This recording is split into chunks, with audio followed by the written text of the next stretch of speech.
മലപ്പുറം പെരിന്തൽമണ്ണ ജില്ലാ ആശുപത്രിയിലെ gynaecologist doctor Sini ജലീലിനെ ഒരു സംഘം ആക്രമിച്ചതായി പരാതി. പർദ്ദ ധരിച്ചെത്തിയ 4 സംഘമാണ് ഡോക്ടറെ ആക്രമിച്ചത്. ഗുരുതരമായി പരിക്കേറ്റ ഡോക്ടർ ആശുപത്രിയിൽ ചികിത്സയിലാണ്. പെരിന്തൽമണ്ണ ജില്ലാ ആശുപത്രിയിലെ ഗൈനക്കോളജി വിഭാഗത്തിലെ ഡോക്ടർ സിനി ജലീലിനെതിരെ ഇന്നലെ വൈകുന്നേരം 5:30 ആക്രമണമുണ്ടായത്. പെരിന്തൽമണ്ണയിലെ പഞ്ചമി സ്കൂളിന് സമീപം അവരുടെ ക്ലിനിക്ക് പ്രവർത്തിക്കുന്നുണ്ട്. അവിടെ വെച്ചാണ് ഡോക്ടർ മുറിയിലേക്ക് കയറിയ 4 പേരടങ്ങുന്ന സംഘം. പർദ്ദ ധരിച്ചാണ് അവരെത്തിയത്. അവർ മുറി കുറ്റിയിട്ട ശേഷം ഡോക്ടറെ ക്രൂരമായി ആക്രമിക്കുകയായിരുന്നു. ഈ സംഭവത്തിൽ ആക്രമണം തടയാൻ ശ്രമിച്ച ചില ആളുകൾക്കും അവിടെയുള്ള ജീവനക്കാർക്കും പരിക്കേറ്റിട്ടുണ്ട്. ഞാൻ ചെല്ലുമ്പോൾ നല്ല ഉപദ്രവിക്കുകയായിരുന്നു.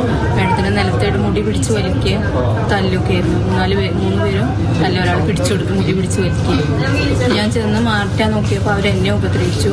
അതിനുശേഷം ഈ ചേച്ചി കയറി കഴിഞ്ഞതിന് ശേഷമാണ് ഞാൻ പോയത്. അവർ ലോക്ക് ചെയ്തിട്ടുണ്ടായിരുന്നു. അത് ശരിക്കും ലോക്കായിട്ടുണ്ടായിരുന്നില്ല. ഞാൻ അകത്ത് കയറിയപ്പോഴത്തേക്ക് അവർ എന്നെ തള്ളി. പർദ്ദ ധരിച്ചെത്തിയ ആളുകളിൽ പുരുഷന്മാരുണ്ടോ എന്ന് സംശയമുണ്ട്. ഏതായാലും ഡോക്ടറെ ഇപ്പോൾ സ്വകാര്യ ആശുപത്രിയിൽ പ്രവേശിപ്പിച്ചിരിക്കുകയാണ്. സാരമായി പരിക്കേറ്റിട്ടുണ്ട്. കഴിഞ്ഞ കുറച്ച് ദിവസങ്ങൾക്ക് മുമ്പ് അവിടെ ജില്ലാ ആശുപത്രിയിൽ ഗൈനക്കോളജി വിഭാഗത്തിൽ പ്രവേശിപ്പിച്ച ഒരു പ്രസവത്തിനായി പ്രവേശിപ്പിച്ച സ്ത്രീ ആരോഗ്യസ്ഥിതി മോശമായതിനെ തുടർന്ന് സ്വകാര്യ ആശുപത്രിയിലേക്ക് മാറ്റി അവർ അവിടെ മരണപ്പെട്ടിരുന്നു. അതിൽ വഴി അന്ന് പ്രതിഷേധം ഉയരുകയൊക്കെ ചെയ്തിരുന്നു. ഏതായാലും ഈ സംഭവത്തിൽ IMA ഡോക്ടർമാരുടെ സംഘടനയൊക്കെ ശക്തമായ പ്രതിഷേധം രേഖപ്പെടുത്തുകയാണ്.